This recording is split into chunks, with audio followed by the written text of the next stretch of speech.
Raríssimas, raríssimos e raríssimes, bom dia. René de Paula Júnior falando aqui no Radinho de Pilha, 22 de setembro de 2023, ao som de pássaros que eu não sei quais são, que me despertaram hoje muito cedo, né, com o sol ali ainda nascendo, e, bom, lá fui eu, levantei, coloquei na janela um microfone e que segurei, e pronto, então tá aí, eu guardei isso para tentar tornar essa nossa sexta-feira um pouco mais, sei lá, um pouco mais poética, um pouco mais inspiradora, mas é muito interessante porque um pouquinho antes, né, de eu vir aqui gravar, montar todo o meu aparato para conversar com vocês, eu resolvi dar uma olhada na gravação para ver se ela tinha ficado boa, se valia a pena eu mencionar lá no começo do episódio, e a gravação estava razoável, mas tinha uma série de etapas ali de preparação para que ela se tornasse agradável. Qual era essa preparação? Simplesmente eliminar aquilo que poderia nos distrair. Por exemplo, aviões passando toda hora, né, o ruído de fundo da cidade. É curioso, porque quando eu estava deitado na cama, eu falei, nossa, os passarinhos, sei lá quantos são, né? E quando eu ouvi o canto deles, eu não estava prestando atenção no resto, mas o microfone capta tudo, e quando você vai perceber, o microfone captou um monte de coisas que você nem tinha levado muito em conta e que dá um trabalhão você retirar. Pois bem, isso, por que eu estou contando essa história? Bom, é lógico, de repente um de vocês pode ter algum interesse em como melhorar suas gravações usando o Audition, o Audacity, ou seja lá o que for, mas talvez tenha a ver com a questão da atenção, com aquilo que a gente percebe do mundo, né? E sexta-feira é sempre um dia em que a gente para um pouco para olhar para trás, para refletir, não só sobre o fato meio assustador que é sexta-feira de novo, né, uma sexta-feira atrás da outra, sexta-feira, quando a gente vai ver, a gente já está aqui no finalzinho de setembro, mas também tentar conectar um pouco mais algumas histórias que foram intensas essa semana. Vamos começar com, já que eu falei aqui 22 de setembro, do final de semana, dia 24, se tudo der certo, no domingo, num deserto no Utah, nos Estados Unidos, que eu não sei onde é que fica, né? Minha geografia é um pouco, mas ok, é um lugar deserto, ok? Vai cair algo do céu, vai vir, né, um emissário do céu flamejante, não é alienígenas, não é nenhum arcanjo, é simplesmente um triunfo, né, da ciência, da engenharia e da colaboração internacional, se tudo der certo, né, se a NASA eles estão acendendo vela, rezando, não sei, não é? Acho que nessa hora os cientistas também têm que ter um pouco de fé, mas se tudo der certo, vai voltar do espaço, né, uma cápsula com uma amostra que é praticamente, sei lá, uma cápsula do tempo.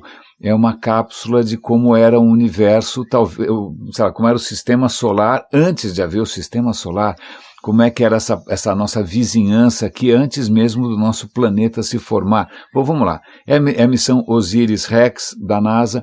Ela demorou 2 anos para chegar no raio de um asteroide chamado Bennu. O Bennu é um asteroide que tem 500 metros de altura. Pensa aí no Empire State, sei lá, aquele edifício altíssimo, é um pouco mais alto que o Empire State, são alguns quarteirões, é um bolo de pedra, um monte de porcaria, tudo junto, 500 metros de tamanho. Bom, demorou 2 anos para chegar lá, porque afinal o espaço é grande, não é mesmo? E aí ela ficou 2 anos, a sonda ficou 2 anos dando volta ali, fotografando, né, o bendito Bennu, para tentar escolher um lugar onde extrair uma amostra do solo, não sei se a gente pode chamar de solo, mas tirar uma amostra, tirar um pedaço, fazer um exame, uma biópsia desse Bennu maluco. O que é muito interessante, eu vou dar um link aqui para a reportagem, é que quem ajudou nessa tarefa foi Sir, agora eu já esqueci o nome dele, vocês devem saber, não sei se é Brian May, eu não sei, Sir alguma coisa, que é o guitarrista do Queen. Sim, um senhor já idoso, cabelo branco e tal. O guitarrista do Queen, por acaso, é um especialista em fotografias estereoscópicas. Estereoscópio, quando você tira... Isso há 100 anos atrás era uma moda. Você já deve ter visto isso, talvez, em alguma feira de antiguidade por aí. né? Você pegava, sei lá, Paris ou algum lugar bonito, você tirava uma foto, aí você movia a câmera um pouquinho para o lado, tirava outra foto, e aí quando você coloca as duas fotos, né, num aparato, num estereoscópio ali, você olha assim, você vê tridimensional. Oh, bom, esse Sir, não sei quem, baterista do Queen, é um especialista nisso. Ele ajudou os cientistas a escolherem o melhor lugar para a sonda tentar tirar uma amostra. Ela chegou mais perto, depois de 2 anos fazendo isso, ela chegou mais perto, estendeu um braço de 3 metros de comprimento, buf, disparou um jato de gás, de nitrogênio, para quê? Justamente levantar a poeira, né? E aí, imagina, um bafo de nitrogênio sem mais nem menos, voou coisa para tudo quanto é lado, mas 250 gramas, mais ou menos, um sanduíche, né, dessa zona toda foi parar como é que chama? No containerzinho, no recipiente que eles prepararam para isso, e pasme, isso está voltando de lá, mais não sei quanto tempo essa zona toda voltar, vai cair de paraquedas e tal. Por que se dá a esse trabalho todo? Porque esse Bennu, que aliás não é impossível que em algum momento, daqui a alguns séculos, esse asteroide atinja a Terra, não é impossível, a rota dele pode eventualmente colocar em rota de colisão com o que sobrou desse planeta, né, porque até lá a gente já deve ter feito coisa pior, mas porque esse Bennu é mais antigo do que a Terra, né? E o que eles já perceberam é o seguinte, esse Bennu aparentemente contém água, esse Bennu aparentemente contém carbono, né? Então ele pode dar uma pista de como, em primeiro lugar, esse planeta conseguiu tanta água assim. Uma das teorias é que tenha sido bombardeado logo no começo, tenha apanhado que nem um louco, de meteoros cheios de água. Então o oceano que você está vendo lá no mar, aquela coisa bonita, né, ele veio do céu. É uma hipótese. Por que essa hipótese que ele veio do céu em algum momento bombardeado por meteoritos? Porque no começo a Terra era quente demais. Né? Quando ela era quente demais, se tivesse água desde o começo, ela teria evaporado. Né? Não teria sobrevivido. Então, ok, vamos ver se o Bennu tem a mesma água que a gente tem aqui, são os mesmos isótopos, sei lá eu. Vamos ver também se o Bennu já tem algumas moléculas contendo carbono, alguns aminoácidos, porque isso pode dar uma pista sobre como a vida surgiu no planeta. Ela talvez não tenha começado do zero, talvez algumas das moléculas já estejam por aí sendo produzidas no universo à torta e à direito, elas caíram aqui e daí para frente o resto é história. Pois bem, dia 24 a gente vai descobrir, vamos torcer, se tudo der certo, a gente vai ter uma boa nova dos céus. Mas falando nessa questão de atenção, vamos voltar aqui para esse tema, antes que eu perca isso de vista, porque eu acabei de assistir agora de manhã um vídeo de um divulgador de ciência que eu adoro. Ele acabou de passar por uma quimioterapia, ele acabou de ter um câncer, ele aparentemente, né, o tratamento funcionou, né, ele foi muito transparente o tempo todo sobre tudo que ele passou, né, para as pessoas desmistificarem um pouco todo esse processo de câncer, né, quem sabe serem um pouco mais gratas à medicina, né, verem que realmente a medicina funciona. É bom a gente falar isso porque afinal o Estadão outro dia estava aqui espanando, vocês devem lembrar disso, o Estadão abriu espaço ali para uma organização de homeopatas defenderem o indefensável, né? Uma coisa que não tem muito cabimento. Aliás, hoje o dia também começa com o Estadão, no mesmo espaço que publicou já esse elogio das terapias alternativas, não é? Hoje tem lá um artigo dizendo que sim, o mundo precisa de mais petróleo. Sim, vamos extrair mais petróleo. Aí você fala, bom, eles foram entrevistados, da onde que veio essa carta? Do hospício? Não, o Estadão abriu espaço para o secretário-geral da OPEP, que é a Organização dos Países Exportadores de Petróleo. Então, gente que aparentemente está muito mais interessada em manter o seu modelo de negócio, né, ou satisfazer os seus acionistas, ou encher o rabo de dinheiro, do que efetivamente, né, no futuro do planeta. Desculpa, isso é uma pequena digressão, os caras parecem, mas eu acho que isso talvez tenha a ver, porque é uma coisa, para mim, sempre espantosa, sempre surpreendente, por mais que eu já tivesse que esperar isso, a capacidade que a gente tem desse quase um efeito túnel. Uma vez que você foca numa certa coisa, você absolutamente ignora todo o resto. Essa nossa capacidade, vamos chamar de abstração se a gente for generoso, ou então de relevar, ou de absoluta descaso, ou de absoluta cegueira, vamos chamar assim, realmente bastante impressionante. Mas vamos voltar para a questão aqui do vídeo do nosso amigo divulgador de ciência. Toda vez que eu tenho ocasião de fazer uma palestra, aliás, eu estou disponível para palestras, por favor, é uma maneira bastante interessante de pagar as contas e também de impactar mais pessoas, não é? É muito comum eu abrir as minhas palestras sempre com o mesmo vídeo, que é um vídeo que era uma campanha pela segurança dos ciclistas. E por que eu estaria fazendo, né, isso numa palestra sobre, sei lá, sobre cultura, sobre futuro? Pelo seguinte, o vídeo propõe praticamente uma brincadeira, uma disputa. Seguinte, olha, é uma cena de rua, a câmera está aberta numa cena de rua, entra uma garotada, metade está vestida com camisa preta, metade está vestida com camisa branca, e eles têm uma bola de basquete na mão.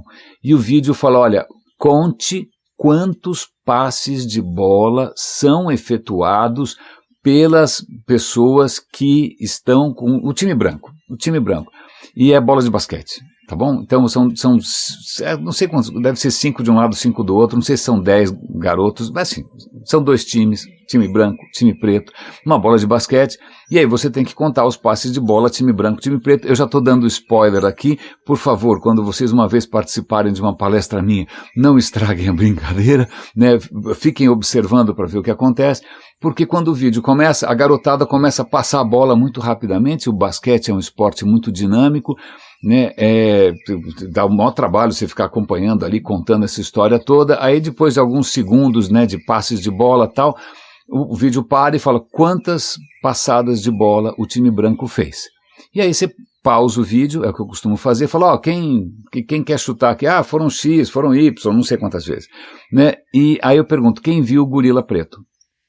E normalmente por volta de 10% das pessoas levantam a mão. 90% não sabem do que você está falando.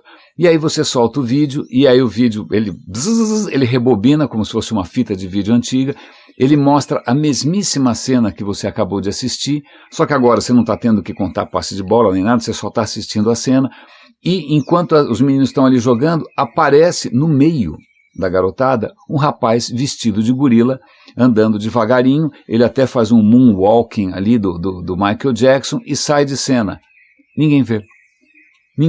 Está ali diante dos seus olhos, mas ninguém vê. E fica todo mundo com aquela cara de bobo, né? E eu falo, olha, tá vendo? A gente come bola, né? A gente acha que está vendo tudo, a gente acha que está percebendo tudo, a gente acha que está super atento, que a gente está super focado, não é que a gente não é distraído, que a gente está seguindo, inclusive, um desafio imposto, né? Uma competição proposta, a gente está se orgulhando da nossa própria capacidade de atenção, mas, na verdade, quanto mais atento a gente está a uma coisa, a gente fica cego para o resto. Ok?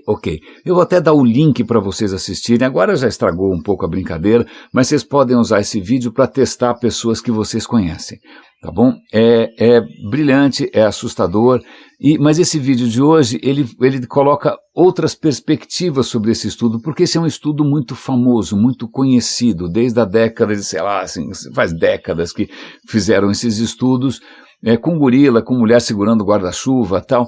Mas a questão é, por que a gente não enxerga o gorila?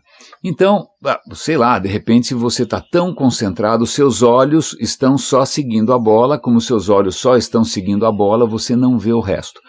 Aí eles foram perceber que não é bem assim, porque se você repete esse teste e mede, né, registra o movimento dos globos oculares, você vai perceber que, na verdade, as pessoas deveriam ter visto. Né? Não é que o olho está tão focado assim na bola. O olho, muita gente inclusive olha para o gorila, mas não vê. Então isso dá uma pista de que na verdade a visão é um processo um pouco complicado. Nosso olho não é uma câmera. À medida que o nosso olho, coitado, na verdade o olho é uma extensão do cérebro, né? O cérebro vazou para frente, vazou duas bolotas para fora, não é? Então você tem ali um sensor ligado diretamente no cérebro, esse sensor está recebendo a luz que vem lá de fora, mas o processo é um pouco complicado, são várias etapas até você enxergar. né? Primeiro, os sinais elétricos vão chegar através dos seus neurônios e dos seus nervos e vão chegar lá em alguma região do cérebro que vai tentar analisar o que é para cima, o que é para baixo, se tem linhas, se tem algumas formas, se está claro, se está escuro. E aí ele vai tentar classificar as coisas em formas mais ou menos conhecidas e daí para frente é um pouco mais complicado porque a questão tem muita coisa acontecendo, o que eu tenho que prestar atenção. Então veja, o sinal do gorila chegou nos seus olhos, no seu cérebro. O seu cérebro, em princípio, ele está recebendo o sinal do gorila. Ele simplesmente, como você tem ali uma pressão para estar prestando atenção em alguma coisa, ele simplesmente apaga o gorila porque não é uma informação relevante para a tarefa naquele momento. Tanto é que depois, quando você tira essa pressão, você enxerga o gorila. Então veja, a nossa consciência, o que a gente chama de realidade, não é uma câmera aberta para o mundo e que a gente está vendo o mundo tal qual ele é, né? Você tem todo um processo aí, que é um processo dinâmico, em tempo real, de aquilo que você efetivamente vê, aquilo que você percebe, aquilo que você registra na sua consciência, e aquilo que é descartado, aquilo que é ignorado.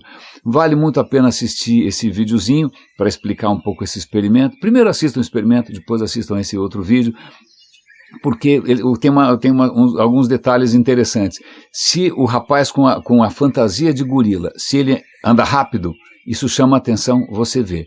Se alguém tivesse pedido para você acompanhar o time de preto, como o time de preto está mais ou menos da mesma cor da fantasia do gorila, você tem mais chance de ver o gorila, né? Então tem algumas coisas que poderiam ter favorecido a sua percepção, né? Se o gorila fizesse um movimento brusco, se o gorila fizesse... Aí talvez você tivesse visto, porque, como eu te falei, esse processo da consciência, eleger o que vale a pena prestar atenção ou não, é dinâmico. Né, se de repente, olha, eu estou aqui, né, não vale a pena enxergar o gorila, eu não estou enxergando o gorila. Se ele fizer um movimento brusco, isso pode inverter a prioridade e ele passa a ser visível. Na verdade, ele estava visível o tempo todo, você é que não tem consciência. Então, eu estou colocando essa história não só para falar sobre cognição de uma maneira geral, mas sobre a facilidade que a gente tem para ignorar algumas coisas. Não é facilidade para simplesmente fechar os olhos, mas porque alguém colocou algum tipo de cenoura lá na frente, falou, olha, isso daqui você não precisa prestar atenção, isso daqui, seja lá o que for, olha, são pretos, são pobres, são doentes, não presta atenção, não veja isso, né? Dirija por São Paulo, só veja a parte boa. Eu me recordo, há muito tempo, década de 80, eu estava ali aprendendo, estudando idiomas e tal, e uma vez alguém foi mostrar lá para a classe um vídeo que os alemães tinham feito sobre a cidade de São Paulo. E todo mundo ficou feliz, pô, que legal, São Paulo, né, vai ser mostrado, nós temos tanto orgulho da nossa cidade e tal. E obviamente os alemães não estavam nem interessados no shopping Iguatemi, na Oscar Freire, e eles foram mostrar a favela. Aí uma colega minha, que é mais perua, toda montada e tal, ficou indignadíssima. Não, você não pode mostrar isso, você tem que mostrar Oscar Freire, os Jardins, a Vila Nova Conceição, o Shopping Higienópolis, sei lá o que você tem que mostrar. Mas aí você percebe, e aí eu vou fazer aqui mais uma outra reminiscência. Eu trabalhava, onde que eu trabalhava? Ah, já sei, eu trabalhava no Yahoo, e a agência Clique, que na época era uma das maiores agências onde eu também trabalhei, inclusive, eu também trabalhei na agência Clique, era uma das maiores agências de internet do país, e eles resolveram fazer um evento para promover o digital, nos convidaram, eu fui, né, com os meus colegas do Yahoo, com o presidente e tal, e aí fui rever velhos amigos, né, o mercado estava inteiro ali, e eles trouxeram uma especialista da Microsoft, uma antropóloga, cuja tarefa, né, cuja função, cuja job description, como se fala no mercado, era viajar pelo mundo estudando a maneira como as pessoas lidam com tecnologia. Era uma antropóloga no campo, né, vendo como que as pessoas usam os produtos digitais.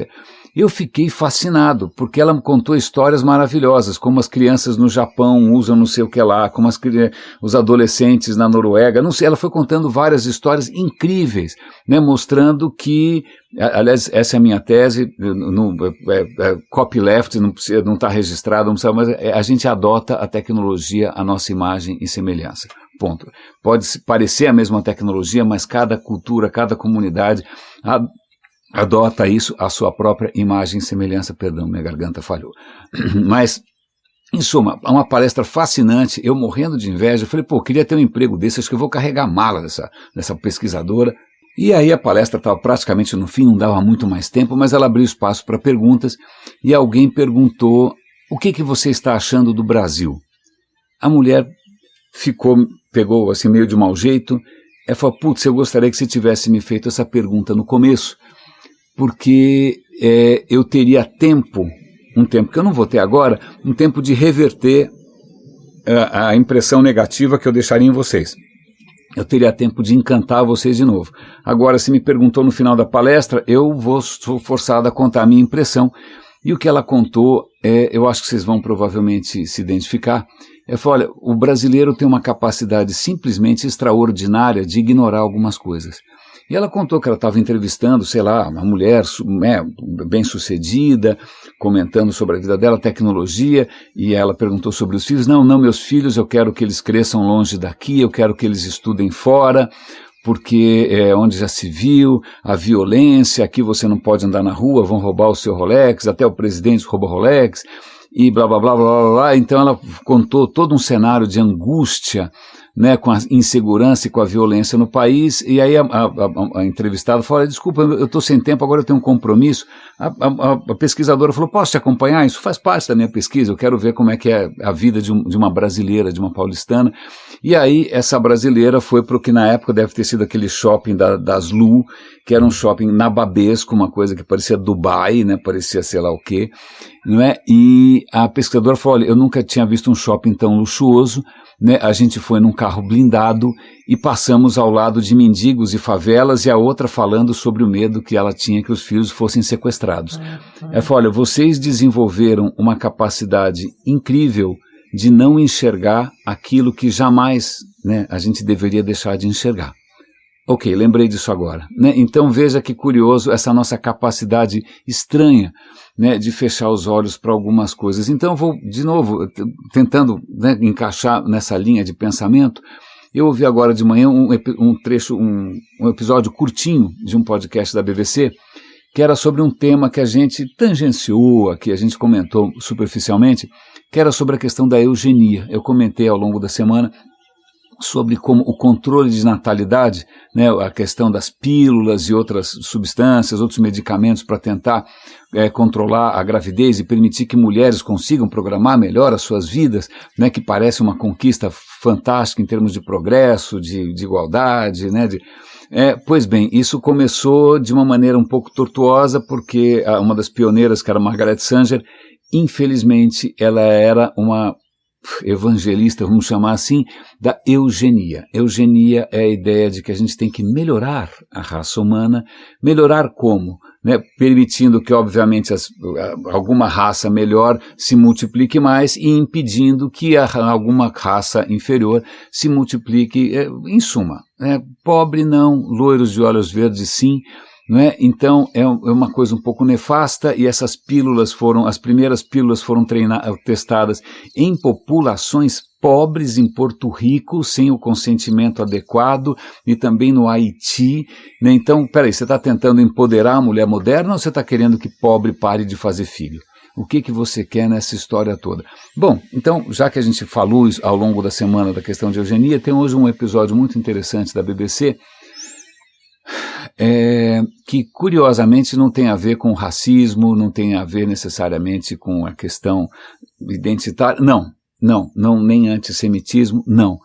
A história começa com um depoimento de uma senhora que nasceu surda, alemã, perfeitamente alemã. Ela nasceu surda, e só que, isso no século passado, e só que em 1933, o Hitler, que estava empolgadíssimo com a teoria da eugenia, vale lembrar que o termo eugenia nasce do Galton, que é um inglês do século XIX. Então veja, ingleses vindo com essa ideia de raça, que é uma ideia completamente estapafúrdia, raça é cachorro, né?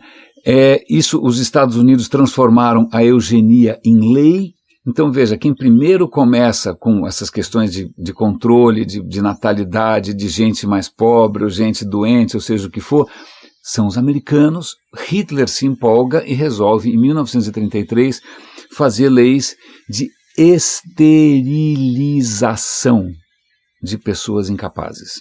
Para quê? Para aprimorar a raça. Porque pessoas com deficiência nessa mentalidade, que veja, não é só alemã, né, era uma mentalidade inglesa, uma mentalidade também americana, pessoas com algum tipo de deficiência são um fardo para a sociedade. A sociedade não pode se permitir, não pode se dar o luxo de sustentar pessoas que estão piorando, né, ali o nosso capital genético. Então, Hitler faz uma lei que obriga as pessoas que eles consideram incapazes a serem esterilizadas à força. Pois bem, essa mocinha tinha 11 anos na época, surda, mas felicíssima, uma infância feliz, os pais eram normais, tinha uma vida legal e ela estudava numa escola para crianças surdas. Ok? Ok. Um belo dia, né, chega na escola um oficial do partido e fala, olha, é o seguinte, vocês as meninas, todos vocês aqui, todos os surdinhos aqui, vão ser levados para o hospital e vocês vão ser esterilizados à força. Ela não entendeu nada, ela vai contar isso para a mãe, vai contar isso para o pai, os pais espanam, piram, todo mundo chora, onde já se viu esterilizar uma menina perfeitamente saudável, perfeitamente feliz, né, condenar essa pessoa a não ter mais filhos.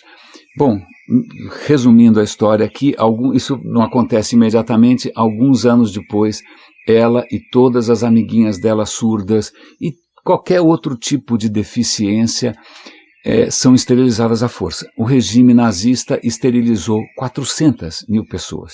Então a gente, quando pensa no nazismo, pensa obviamente nos 6 milhões de judeus e ciganos e homossexuais que foram assassinados, né, em massa, mas também os próprios cidadãos alemães foram esterilizados à força por um programa de Estado levado a cabo por médicos e freiras e hospitais.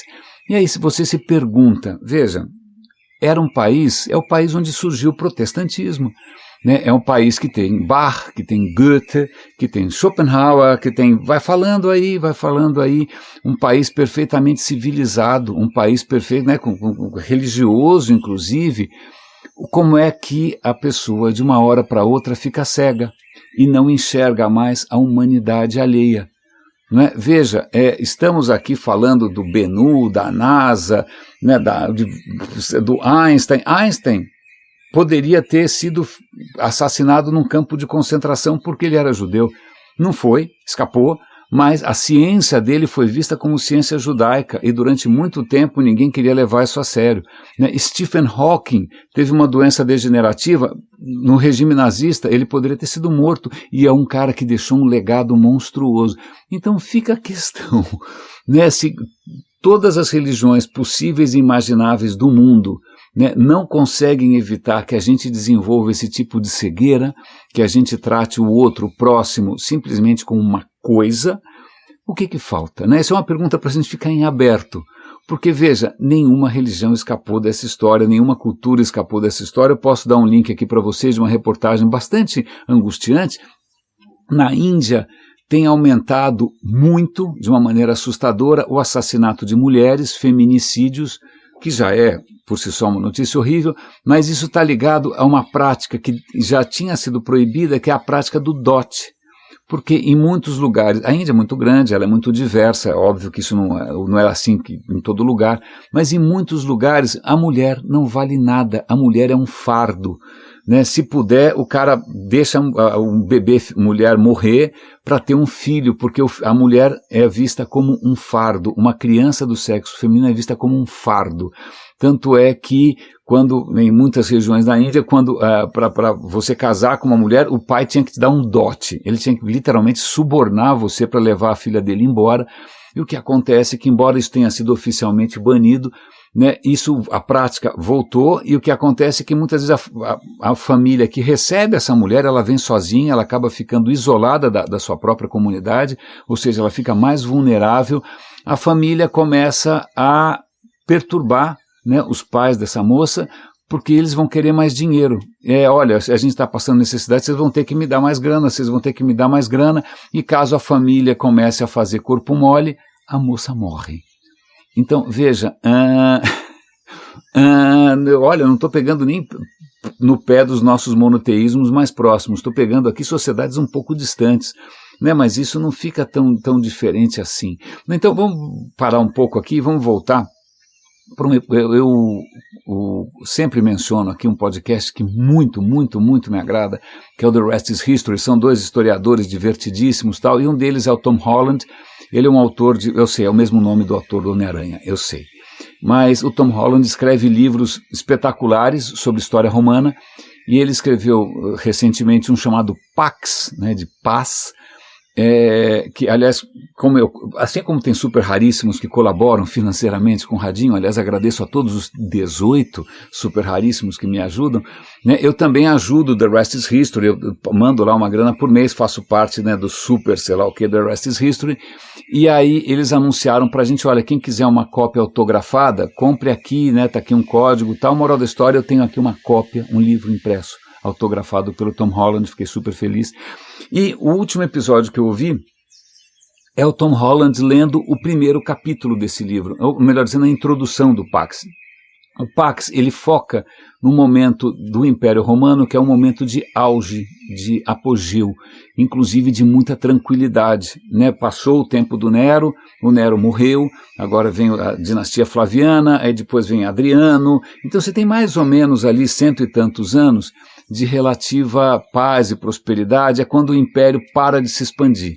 Né, quando ele chega lá perto da Escócia, fala, bom, daqui para frente eu não quero saber se esses caras são loucos, né, imagina, tá lá, como é que chama aquele filme do Braveheart, com aquele ator maluco, daqui tem o Melvin Gibson aqui, Melvin Gibson eu não lembro, não, daqui para frente eu vou botar uma muralha, deixa esses malucos escoceses para lá, né, a Caledônia, deixa os caledônios para lá, então a gente bota uma muralha, daqui para cá é civilização, né, dali para frente é barbárie.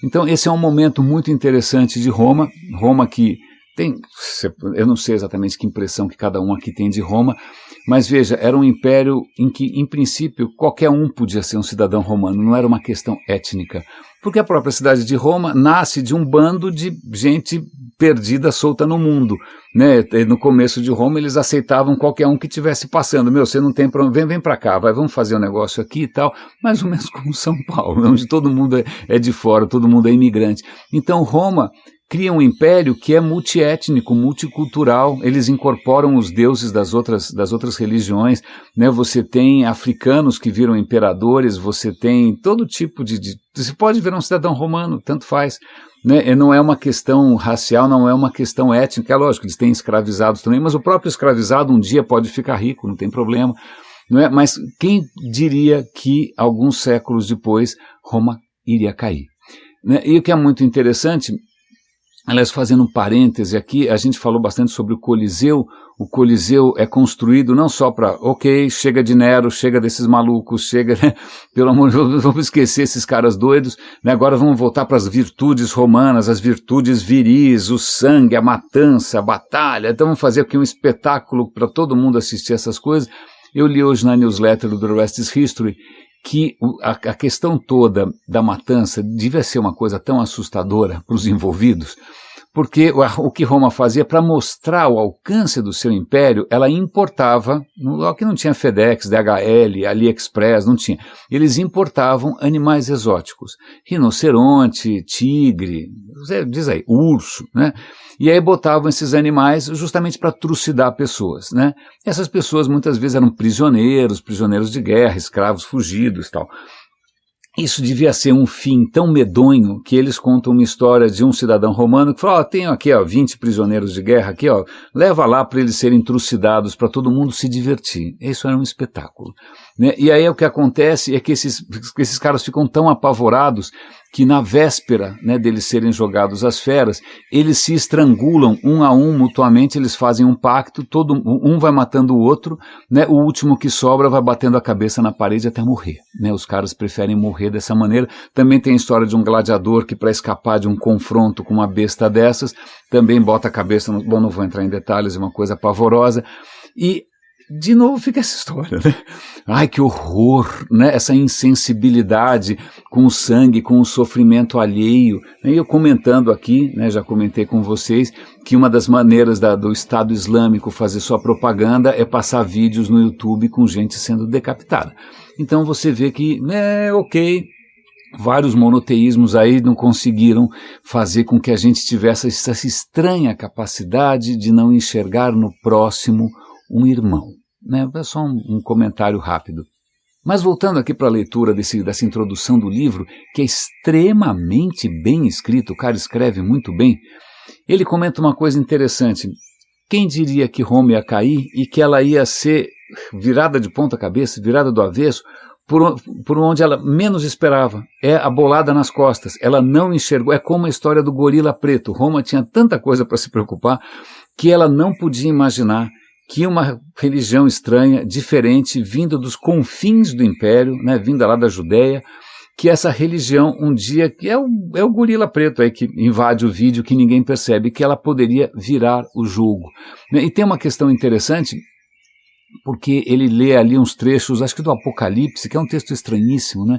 E quando o Apocalipse fala, não, porque a prostituta da Babilônia, envolta em sedas e não sei do que lá, e montada numa besta, ela vai virar... Tem alguma coisa ali com alguma prostituta, com alguma mulher, que história é essa? Na verdade, é o rancor, né, dos cristãos contra Roma. Eles estão falando de Roma. Roma que significa coisa cosmopolita, que significa riqueza, que significa os prazeres, que significa sofisticação. Né? Então veja, na cabeça imagina, quem veio da Judéia, quem veio da Galiléia, dos confins do Império, Roma era esse excesso, né, de materialismo, esse excesso de prazeres, esse excesso de apego ao mundo material. E, curiosamente, imagina, quando isso foi escrito, né, acho que o Apocalipse é escrito algumas centenas de anos, 200 ou 300 anos depois de Cristo, não é? Quem poderia imaginar que não precisou do Armagedon, não precisou de Jesus voltar para a Terra, né, para Roma cair. Roma caiu sozinha. Né, não precisou ter aí a vingança de algum criador, nada. Aliás, essas seitas, vale lembrar, eu vou dar um link aqui bastante interessante para o Religion for Breakfast, mostrando que o cristianismo se insere dentro de uma tradição que começa a surgir no judaísmo de seitas apocalípticas, a ideia de que, ok, nós estamos agora passando um mega perrengue, tem Roma invadindo a gente e tal, mas... em algum momento, Deus vai provocar o fim desse mundo injusto, né, vai ter um apocalipse e depois a gente vai ficar livre dessa história toda. Então veja, o cristianismo não cai de paraquedas, né, afinal, Cristo era judeu, claro, mas ele faz parte de uma série de pensamentos ali apocalípticos, né, de um povo oprimido que estava sonhando com algum tipo de vingador que viesse justamente expulsar a prostituta não sei da onde, da Babilônia, mas que na verdade era Roma. Extremamente interessante, curioso, né, porque é uma religião que em princípio para os romanos devia parecer estranhíssima, como assim uma religião que enaltece a pobreza, que enaltece o sofrimento, que enaltece os fracos, não é? Que vai dizer que os ricos não vão para o céu nunca. Aliás, alguém me explique, por favor, um dia, como é que evangélicos conseguem... prometer uma vida de riquezas, se eu não me engano, no livro lá está escrito que tem um buraco da agulha, que você não vai entrar no céu. Em algum momento essa questão do elogio da pobreza, né, os pobres herdarão a terra, em algum momento isso não sei onde foi parar. Não é, mas deve ser isso, deve ser esse efeito túnel, a nossa capacidade de simplesmente fechar os olhos para algumas coisas e enxergar simplesmente aquilo que nos interessa. E falando em pobres herdarão a terra, mas quem herdar essa terra realmente não está em bons, não tem nenhuma previsão que não seja apocalíptica. Eu vou dar um link aqui. Aliás, quantos são os fatores? Acontece o seguinte, os cientistas, analisando a maneira maravilhosa como esse planeta funciona, chegaram à profunda conclusão que a vida no planeta depende, acho que de 8 ou 9 fatores fundamentais. A camada de ozônio, a faixa de temperatura, são 9 fatores ambientais que fazem com que a vida seja possível. Pois bem, nós já conseguimos sabotar 6. 6 dos fatores que tornam a vida possível nesse planeta a gente já comprometeu. né? Falta acidificar os oceanos, faltam 2 ali, mas é só uma questão de tempo, né? A gente não consegue perceber, né? A gente, com essa história de achar que, sei lá, que o nosso mito de origem é completamente diferente. Então eu vou conectar com uma outra história extremamente interessante do Smithsonian. O Smithsonian é um museu americano magnífico, eu não visitei ainda, adoraria visitar, que fica em Washington, sei lá, mas eu adoraria visitar o Smithsonian. Eles têm uma revista e eles têm ali uma reportagem que realmente dá um banho de água fria em qualquer seriado de ficção científica que você assista na Netflix ou na Amazon Prime. Aliás, eu comecei a assistir um ali que é bobo pra caramba, que chama Expanse, mas estou assistindo, sei lá, só para distrair.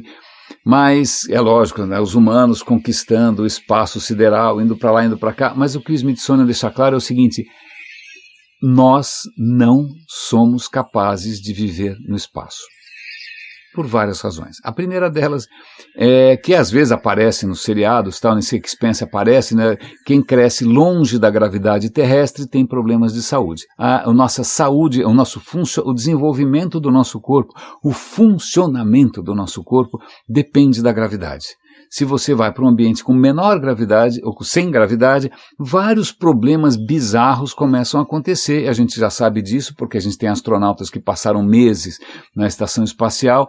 Os seus ossos começam a virar farinha, os seus olhos começam a simplesmente parar de funcionar porque eles achatam, o seu sistema vascular entra em parafuso, os seus fluidos sobem para a cabeça. É um absoluto desastre.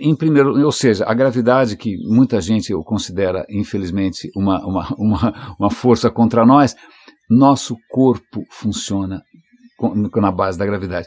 Como se não bastasse, a hora que você sai do espaço, você vai ser bombardeado. Vamos imaginar na Lua. Você está lá na Lua felizão com seu traje espacial e tal, e aí de repente alguém grita para você: olha, está vindo uma tempestade solar, corre. Você tem meia hora para se esconder em algum lugar, porque não tem, esse traje não vai proteger você de um bombardeio de partículas carregadas que vão fazer, bom, primeiro, vão virar o seu DNA do avesso, você vai vomitar dentro do traje, o seu DNA vai para o saco e você provavelmente vai morrer de maneiras horríveis.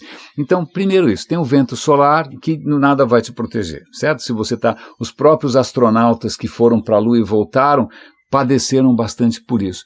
E caso você tenha se aventurado mais longe ainda, né, deixa eu ficar longe do vento solar, pelo amor de Deus, eu vou para mais longe, Star Trek, etc. e tal, o universo, ele é varrido por partículas em altíssima velocidade, porque não para de acontecer coisa de louco no universo, é supernova explodindo, porque, sei lá, estrela de nêutron batendo uma com a outra, é buraco negro, e isso provoca normalmente a ejeção, né, o lançamento, a aceleração de partículas e de energia numa velocidade brutal. É o que a gente chama de raios cósmicos.